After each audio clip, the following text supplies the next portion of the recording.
emergency room doors swing open and the ambulance rolls in. CPR is already in progress. The emergency team takes over from the EMS, and the little girl's body, who was just pulled out of the river, is transferred from the cot to the hospital bed. CPR remains or continues, and the EMS crew leaves, and then the emergency room staff take over and continue CPR and continue to try every means possible to save the child.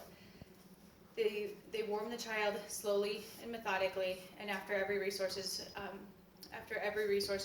exhausted, the time of death is called and the child is lost. You can hear the wails of the parents as they break down next to their body of the child that has gone too soon, and the emergency staff leave defeated. And as they're leaving, a yell erupts from the room next to them. "Hey, you stupid bitch, bring me a box lunch. I haven't eaten all day." It's the guy who's drunk, who's next to the child, and next to the family who has just lost their child. It's his 4th visit that day, his 20th that week. He's a frequent flyer.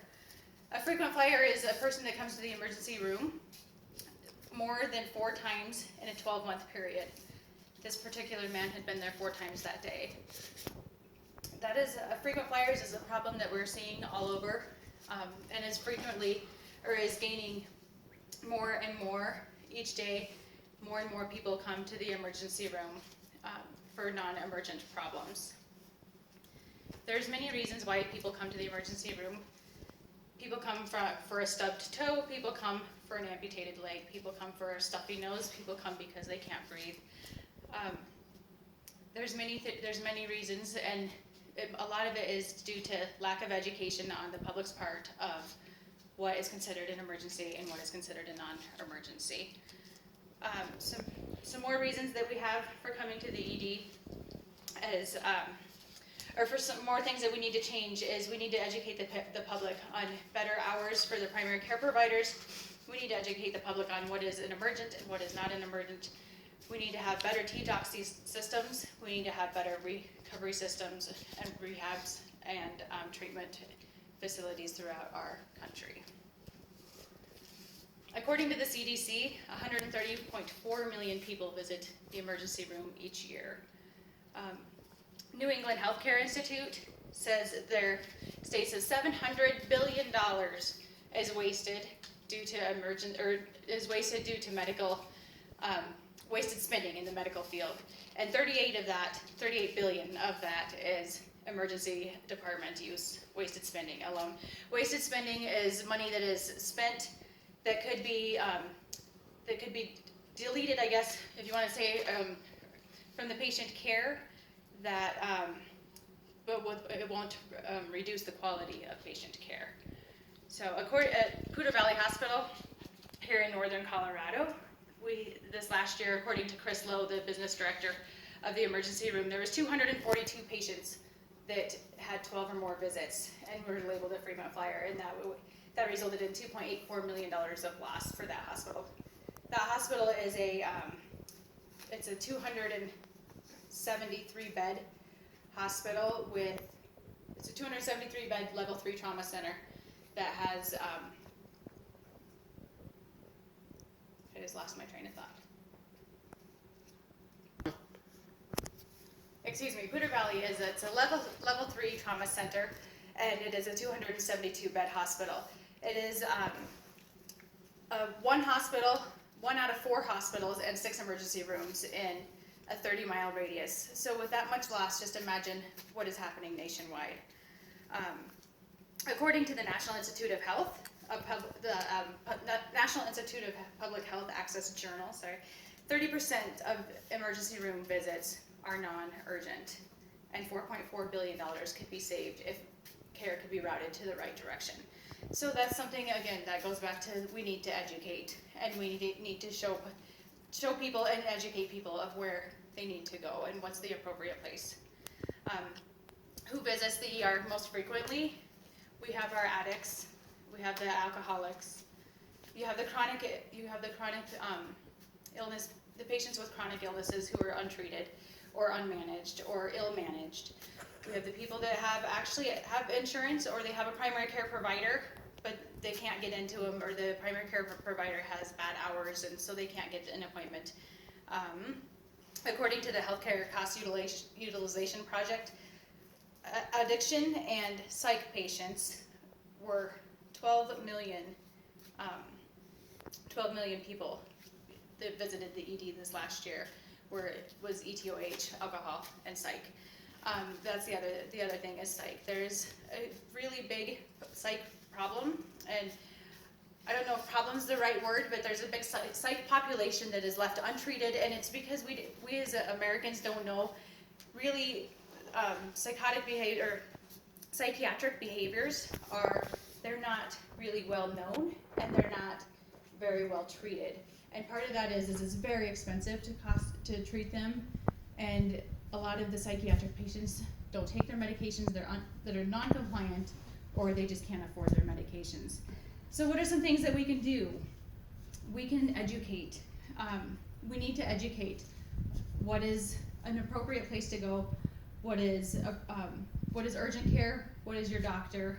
What is emergency? And we need to educate, and we need to educate on how to handle your pain better, or how to treat your psychiatric disorder better. And those are the things that we need to educate not only the patient, but we need to educate the public on. And we need to come up with better treatment and more treatment facilities and better psychiatric behavioral health facilities. The problem that we're seeing in the emergency room as far as overuse is not just limited to the emergency room, it is also as far as the 911 system as well. Ambulances are getting called over and over and over for the same person for the same reason. And so a study in Texas found that out of 21 patients, a certain 21 patients had over 800 calls in 1 year to local emergency rooms and had to be transported over 800 times to local emergency rooms. So this prompted them to take action. And with that, they hired medics to start going to people's houses and to make house calls and phone calls as well. And during those house calls, they would take their vital signs, they would help fill their oxygen, help them with their medication, and just help them get to and from doctor's offices or doctor's appointments as well. And with that, they have noticed that a huge decrease in 911 calls, therefore freeing up the emergency rooms. Similarly, sorry, I can't say that, to that, here in Colorado, Poudre Valley Hospital and their emergency system has done the same thing. And they have started to make house calls and to make sure that the oxygen is filled. They also have a BLS car, which is a basic life support car, and that car does strictly transports to and from doctor's appointments and to and from just different things, into making sure their medications are filled, making sure their oxygen is done, and therefore it decreases emergency room visits. Another journal that I read posted that they had done a survey, and they had came up with 3 different plans to implement treatment and to get people out of the emergency room, and that was case management, shared information, and individualized care plans. Case management includes a team of doctors, nurses, case managers, the patient themselves, and counselors as well.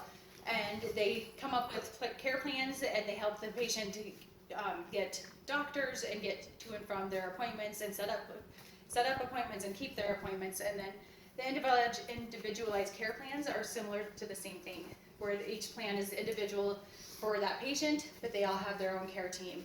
And then the shared information is a shared database that they can share from the emergency room doctors to the primary care providers to anybody that is involved in that patient's care, that they can take, and they can see that on that database. So what can happen if we